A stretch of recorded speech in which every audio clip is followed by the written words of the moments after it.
Introverted writer here.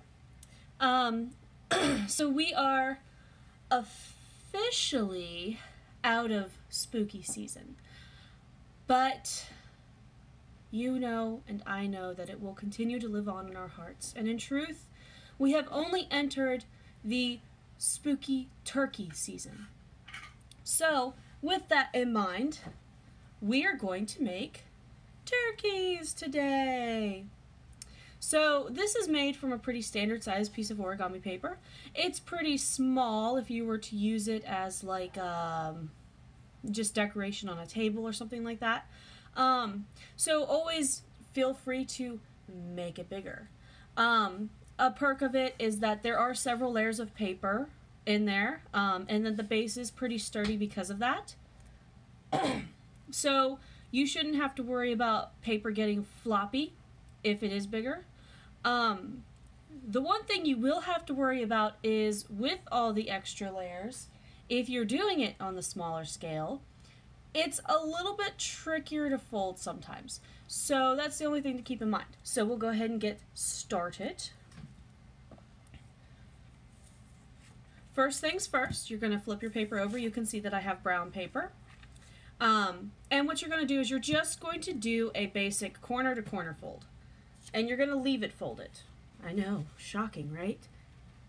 But introverted writer, we always unfold things. Not this time. We're living on the edge. Yeah, I'm a little too excited today.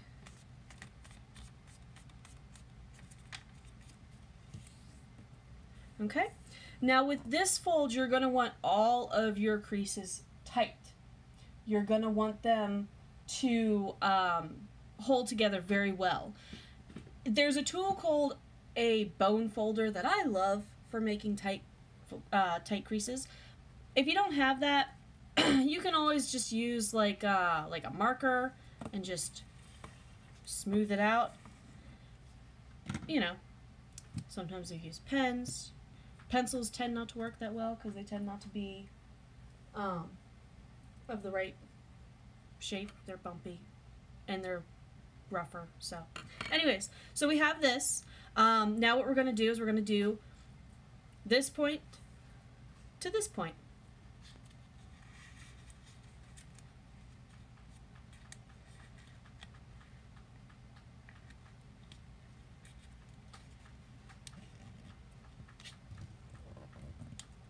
Okay, and this one you are going to unfold. There we go. That's more normal. Okay.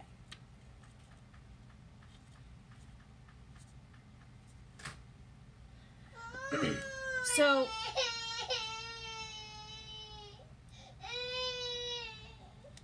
I think you'll survive. So now what we're going to do is we're going to do a couple other creases that are just to set the mood. So first and foremost, we'll take this tip here and we'll take it to that point.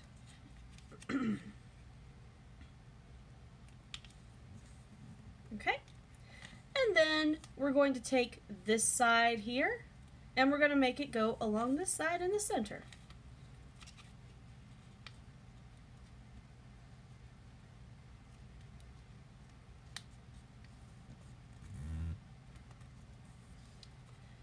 Okay, and then this one is a little weird. So what we're going to do is we're going to create a crease that goes from this cross section here to the tip. So what you're going to do is you're going to just fold it over, but you don't need it to go all the way down. That'll just make unnecessary creases. So just fold it over like so.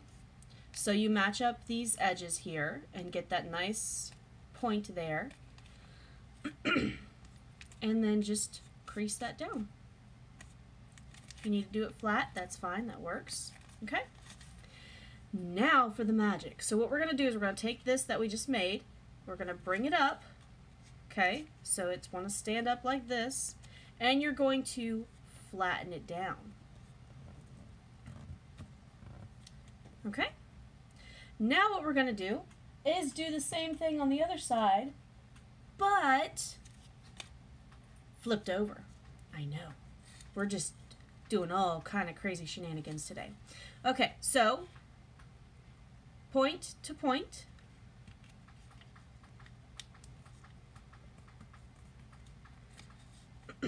Side to middle crease there.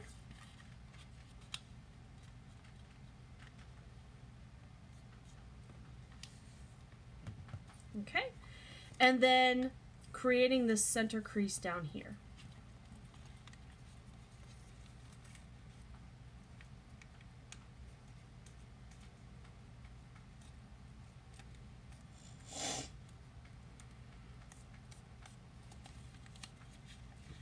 Okay, and then we're going to use those creases to bring this point down.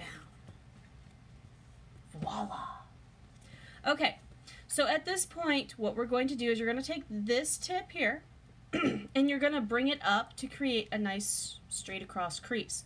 You don't necessarily want it to be equal because that kind of gives you less working room, and you'll see what I mean in a second. But you don't want it to be too far up either. So what you're going to do is you're going to just fold it up, but you're not going to want to pass these little tips here, okay? So it'll be like, and this is where I was talking about having multiple layers kind of gets a little tricky. You want to try to keep everything together. You'll bring it up, and if you need to flip it over, you can use those center creases with these center creases just to kind of make sure that you're about equal. Okay.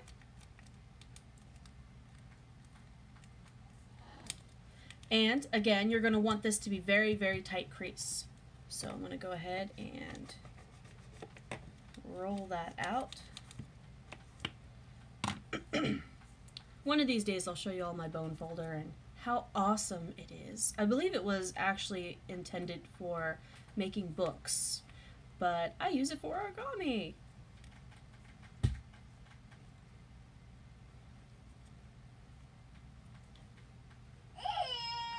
So what you're going to do now is you're going to take this section here and you're going to fold it so that this edging here goes along this crease.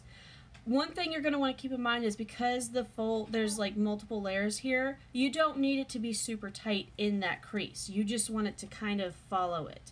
So if it's not exactly, and don't worry about that, if it's not exactly right up into that crease, that's okay. That's probably a good thing because that'll give you a little bit of space to deal with the layers. So you'll do it one way, and then you'll do it the same on the opposite side.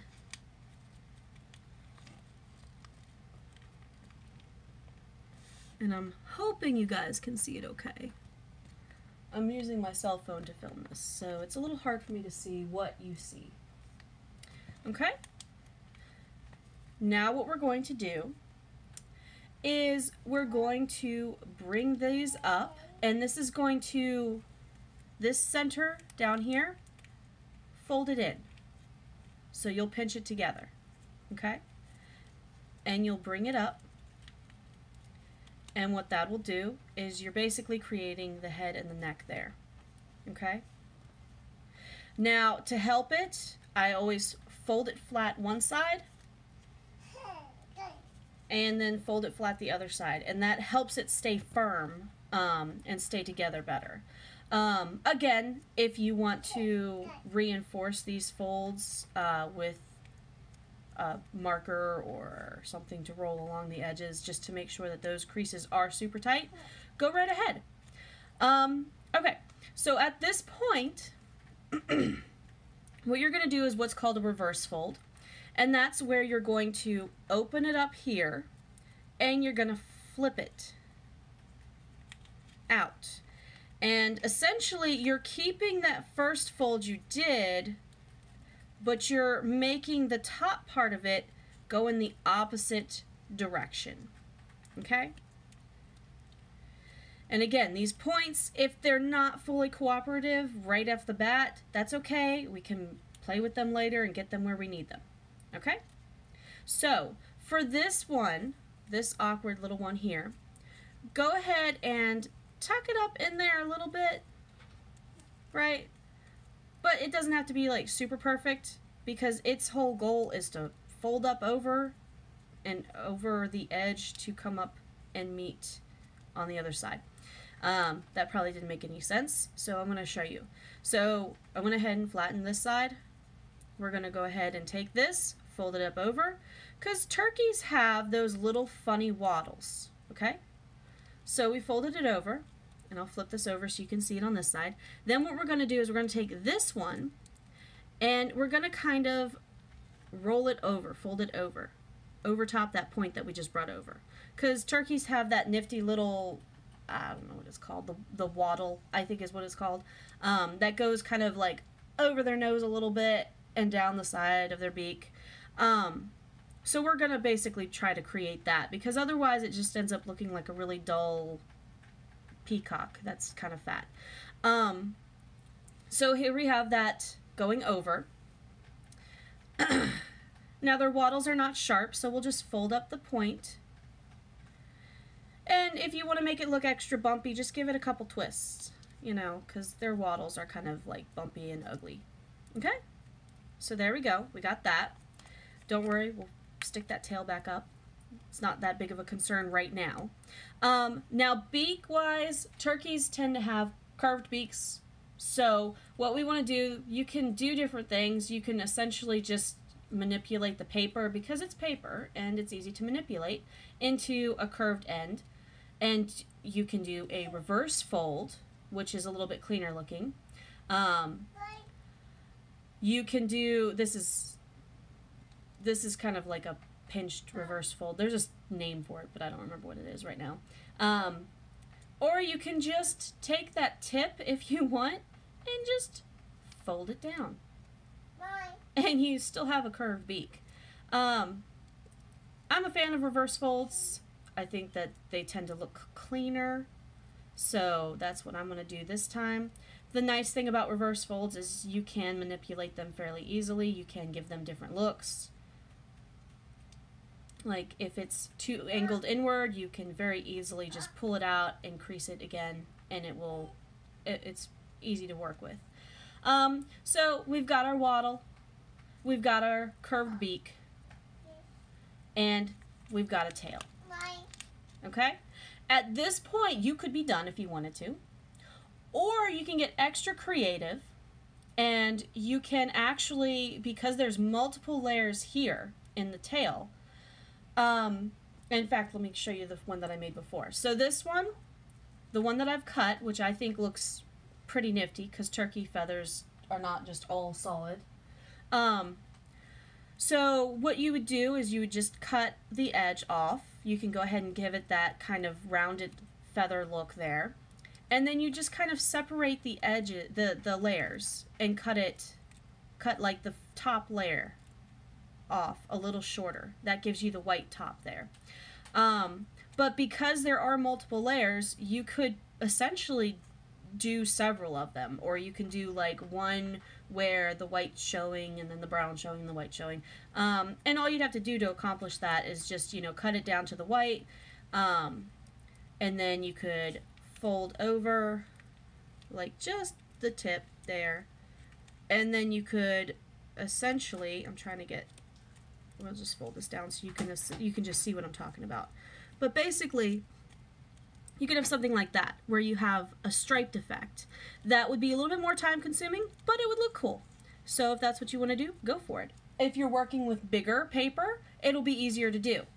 Or you can just leave it as it is and have the kind of a geometric shaped tail. I mean, it doesn't look like a real turkey. Nobody's going to try to shoot it. So, you know, it would work just for decoration's sake.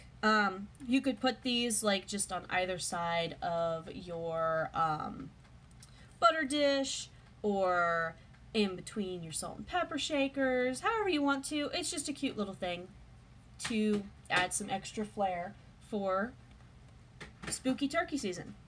Alright? Again, if you have any questions, feel free to leave them in the comments. If you have any suggestions, I'm always willing to learn. Feel free to leave them in the comments. And also, because I'm not too ashamed, please like it. Please like this video if you see it. And even if you, like, don't think you'll ever use this, but you think, hey, that's nifty, like it anyways, because likes are how I get more views, and views are how I get more likes, and it's just this big spiral of likes and views. Thanks, and I'll see you next time.